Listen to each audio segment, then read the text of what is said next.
So those regulations which drive our water quality make that product the most regulated thing that you consume. All the testing that we do, all the standards that we have to meet, there's nothing that you can consume that's more regulated. The question I get, is my tap water safe? It's always out there. That's the question people most have. And I tell them that I take great comfort knowing that drinking tap water will be the safest thing I do all day long. Everything we do has risks. Getting out of the bed, we could have a trip and a fall, accidents, we get in our car. There's risk in everything we do, but be assured, the lowest risk you have is drinking tap water. And the worst thing would be to not drink it. Public health goals. So in California, they want to find out, is chromium a concern? So what, does it occur in water? So we have to do all this occurrence work to find, is it actually in water? Well, yes, it's in water. Okay, is it a concern? Is it a health threat? Are there any human data? Do we have data on humans to know whether it's a problem or not? No? Okay, well then we've got to do some rodent studies. And we talked about the rodent studies. So they use that it's kind of a precautionary approach. Well, we don't know. The science isn't quite there. We got this rodent data. We just better be safe. So they use this precautionary approach that ends up with very low risk levels. They go for a 1 in a million risk level. Well, most of the things we do in life, we have a higher risk than 1 in a million. But that's what they're looking for as a target for drinking water. So we want to work with them. We hope that they're using the best science when they're setting these standards. So we work closely with them to encourage that improvement of the process. And I think these rodent studies, there may be a better way. And they are looking at other ways to look at the risks for different contaminants. The regulators then use those goal levels to set the actual standard, and those standards have to take into feasibility. The 1 in a million risk level based on this work is 20 parts per trillion. 20 parts per trillion. We can't even measure it to that level. Is there technology to remove it? We don't know. So that wouldn't be a feasible level. So they have to take into account technology. They can't set a standard below a level that we have the technology to remove it to. And cost. They got to make sure that the benefits of installing that treatment or meeting that standard justify the cost to do that. And we have limited resources as a community. It's not our money. It's your money. We want to make sure that you get the biggest health improvement bang for the buck. And often the drinking water regulators are in their drinking water silo saying, well, this is what we think should be done. When our risk for other things in life is so much greater, is it good to put the community resources to address possibly minor risk? Or maybe no smoking programs, improved dietary programs, exercise programs, where we can address real risk. That's where I think there's some improvement that can be done in an overall global approach to how we can best improve public health. That's my thoughts on that. It's a moving target. Here's one of our analysts doing a chromium-6 test in our lab. We have some of the best equipment to do that. This one we'll see down to about 100 parts per trillion. And that technology continually is improving. So what we don't see today, we may see tomorrow based on the new technology. And there's lots of candidates for new regulation. And they're looking at them. So vanadium, that's a naturally occurring sediment. It's an element like chromium and arsenic, occurs in groundwater. Molybdenum, another element. Strontium, very common in salt water, occurs from the sediments, dissolves into the water. So we're watching those things down the road. Again, Very low levels. Some of these are in parts per trillion. Very low levels. These are some of the common questions that we get. Black particles, typically it's sand. Can be things from the hot water heaters too. Little O-rings that can break down. You might see them in the screens of your faucet. White particles, again, hot water heaters have plastic parts that can degrade. That's usually what we find when we see white particles. The medicinal taste, metallic taste, that low level of chlorine, about half people notice that. We might get a call about that. That's typically what it is, the small amount of chlorine that we add. Rotten egg odor. How could that be in the water? Get that call occasionally. When sink water goes down into the drain, it displaces the air that's in the garbage disposal. If you use your garbage disposal a lot for food, you can have bacteria growing down there. There's a sulfur-reducing bacteria that creates hydrogen sulfide, and that's the rotten egg type odor. The water rushes down, the rotten egg odor comes up into your face, and you say, wow, that water stinks. It's not the water, it's the drain that actually has that odor. Toilet bowl stains. The toilet bowl is open to atmosphere, so algae spores, things that are in our air can go in there. You can have algae growing. You can have pink algae, green algae, brown algae. What happens, some of the minerals might coat over the top of it, and it's tough to clean. If you remove some of those minerals, then you can get down into that slime layer and get that cleaned off. And the minerals can be removed by a dilute acid. Lime-away type products are dilute acids. If you took pool acid and diluted it down 1 to 10 with water, that is another way you can do that. Just rinse it in there, let it dissolve those minerals, and then it's easier to brush off. Just a little tip. Warm water. Get that call a lot. I got my cold water on and it's warm. What's the problem here? Well, we are in a desert, and typically the pipes are installed about 3 feet below the ground surface, and the ground heats up, and it heats up the water. It can be variable. If you're in a community that gets a lot of water use, you may not notice it. If you're in a new community that doesn't have a lot of homes constructed yet in it, the pipes are in, but the homes aren't using the water as fast, so there's more time for the water to heat up. And we actually did some studies looking at putting the pipes deeper. We went up to 6 feet down, which would be a huge additional cost and a big change in how we do things.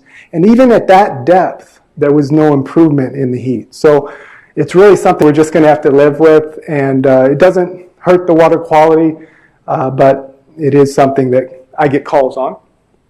And then home treatment devices, you don't need them. The regulations we're meeting ensure it's safe without any treatment. These are carbon filters, basically like charcoal. And the charcoal has lots of pore spaces in there and an attraction for things like chlorine. So when you pass it through this, if you're noticing the chlorine taste, that can be an effective way to improve the taste of the water. There are other ways to do that. If you are noticing that taste, pour it in a pitcher, let it sit on the counter overnight at room temperature. That small amount of chlorine will evaporate out. Then put it in the refrigerator and chill it down. It's another good way to address that. All right. All right, this is our last slide. Protecting your tap water at home. What can you do? So we talked about the water management, ensuring we have a long-term full water supply. How does that protect water quality? Well, if that basin isn't pressurized that we talked about, that salt, that shallow saline water could percolate down into that deep aquifer that we're all using. So we want to maintain our water supply, manage our water effectively. So what you do at home, conserving your water supplies. We are in a desert. We are using more than what comes in naturally. We're importing that water to help supplement that. But what you can do is help, and the main thing you can do to help is your outside water use. So if you have lawns going to xeriscape, almost 80% of the water can be used outside when you have a lot of lawns outside. So reducing that, going to xeriscaping, conserving that water will protect your water quality in the long run. Runoff prevention. Not only do you not want a lot of water running off your property because of conservation, we want to save that water. We don't want, you see sprinklers running on and the water running down the sidewalk, so we want to save that water, but also that can carry contaminants. So you might have fertilizer on your lawn, you might have a pesticide company spraying around your property, and those things can be in the runoff that goes down in the curb and gutter, may make its way to a storm drain, and in areas that actually have rivers and streams, it could make it to one of those, but in our area, it might make it to a dry wash, soaks into the ground. We have groundwater down there. Most of that will be all absorbed by the soil particles, but it's good to be cautious and try to reduce that runoff from your property. And finally, respect the sewer. So, back in the old days, you were told you unused medication, you just dump it down the toilet. Well, that water goes to our wastewater treatment facilities, and we reclaim that water. We treat it, but we don't treat it to a level that would remove everything that a customer could put in their toilet. We want to ensure that that water can be reused. One of the best ways to reuse that wastewater is putting it on turf. We've participated in some research, and that turf is a great way to remove things from the wastewater. Things like pharmaceuticals. It removes those things. The bacteria that lives in the roots of the turf are very effective at destroying those carbon chains that form those pharmaceuticals. So it's great to be sure you're doing things at home to ensure the quality of the water that's even going down the sewer that we can then reuse, because we reuse that water and it could affect groundwater down the road. So what you do in the toilet could affect your future water sources. It's safe to go, we used to go on a golf cart with the sprinkler systems and the golf. Yes, yes. And somebody told us it was recycled, and I'm thinking, oh my gosh, I don't want to go through it now. Yeah, and they do recommend that you minimize your contact when you're sprinkling with recycled water. However, the data shows that there is not a threat. We've been doing recycled water here since the 1960s, one of the leaders in that area in the state, and they've done lots of research on that. So the treatment we do at our wastewater treatment, that's our target. We want to make sure that that water is going to be safe if it's used for recycled water. So the disinfection we do at our plants go far above anything that we talked about for drinking water when we're dealing with wastewater. So the extensive treatment we do to address that, to ensure it meets the highest quality recycled water, can ensure that it's safe out there. But there are precautions. The drinking water fountains should have covers on them if they're in areas where recycled water overspray can occur. So the Department of Public Health has regulations, and those regulations ensure that it will be safe when you're out there golfing. Yeah, I just like to go through it just to cool off. Yeah. I don't think you're going to have any problem, but they say you should minimize contact when if it's using recycled water. Yeah, if you actually recycle. Now, I should also mention that recycled water is also approved for full body contact in recreational impoundments. So lakes and streams can receive recycled water treated to the highest level like we do, and it's perfectly acceptable for full body swimming contact. So we're treating it to that same level, but the regulation that, again, they use a precautionary approach, better to be safe. They do, in the permit says, try to minimize the contact. So while you should follow that, in reality, the water we're delivering for recycled water meets those body contact standards. So I can't do it a little bit. You can do it, but it's better if you don't, just as a precaution. Okay, we're on the final part of this. Fats, oil, and grease. You should have a little container. If you do create grease in the kitchen, pour it into the container, throw that in the trash. The grease can possibly plug our sewers, and we want to make sure we don't have grease plugs that could result in a sewage overflow, and then that's a public health issue. So that helps out our wastewater system, reduces the cost to maintain and operate it, which reduces the cost to the customers for their wastewater treatment. Unused medicine we talked about. Home and garden products, those don't belong. If you don't put it in you, on you, or if it doesn't come out of you, it shouldn't be in the sewer. So that's just a good rule of thumb. So if you don't know for sure whether it should go there and there, use that rule. Salts, brines, and swimming pool water.